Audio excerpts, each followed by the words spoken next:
Hello বন্ধুরা, বর্ণালী রান্নাঘরে অনেক অনেক স্বাগত। আজ আমি বানাচ্ছি পনিরের পাতলা ঝোল। তার জন্য দেখো আমি আলুটা সেদ্ধ করে নিয়ে হালকা ভেজে নিয়েছি আর পনিরটাও হালকা করে ভেজে নিয়েছি। ভালো করে তেলটা গরম হয়ে যাওয়ার পর তারপর আমি পনিরটা ভেজে উঠিয়েছি। এবার আমি 1 টেবিল স্পুন মতন তেল দিয়েছি। তেলের মধ্যে দিয়ে দিলাম কিছুটা জিরে আর দিয়ে দিলাম দুটো শুকনো লঙ্কা। তোমরা তেজপাতা দিতে পারো, আমি তেজপাতা দিইনি। আর এই যে এখানে একটা পেস্ট আমি নিয়েছি, এই পেস্টের মধ্যে আছে আদা, লঙ্কা আর টমেটো। খুব সামান্য পরিমাণে আদা, 1/2 ইঞ্চি মতো আদা, 4টে কাঁচা লঙ্কা আর একটা ছোট্ট টমেটোকে আমি পেস্ট করে নিয়েছি। সেটাই আমি 4 থেকে 5 চামচ অ্যাড করলাম। একটু পাতলা হয়েছে পেস্টটা।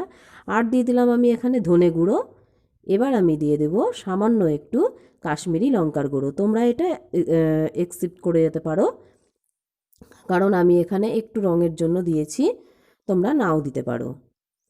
এবার দিয়ে দিলাম আমি হলুদ আর দিয়ে দেবো আমি স্বাদ মতো নুন।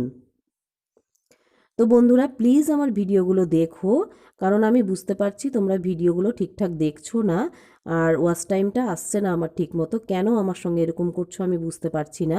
আমি তোমাদের ভিডিও 4 থেকে 5 মিনিট, কমসে কম আমি 4 থেকে 5 মিনিট দেখি, আর সেই জন্যই আমি তোমাদের ভিডিওতে আমি বলতে পারছি যে আমি 4 থেকে 5 মিনিট সবার ভিডিও দেখি। কিন্তু তোমার এইভাবে আমার সঙ্গে বিট্রে করো না, ভিডিওগুলো প্লিজ দেখো। আর আবার ভিডিওতে ফিরে আসছি, কিছু মনে করো না, আমাকে এই কথাগুলো বলতে হলো। তো এবার আমি সেদ্ধ করা আলুটা এর মধ্যে অ্যাড করে দিলাম। খুব বানানো সহজ। প্রতিদিন ওইভাবে পনির না খেয়ে, মানে মশলা দিয়ে বা সবজি দিয়ে পনির না খেয়ে এইভাবে এক এক দিন একটু পাতলা ঝোল বানিয়ে নাও, তাহলে খুব ভালো লাগবে।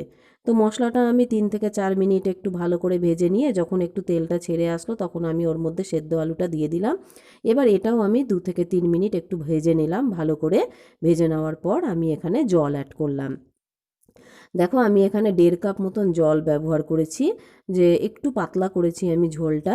তোমরা এক এক দিন যদি মনে হয় যে আমি ডাল খাবো না, তাহলে এইভাবে একটু পাতলা করে পনিরের ঝোল বানিয়ে নাও, কিন্তু খুব ভালো লাগবে খেতে।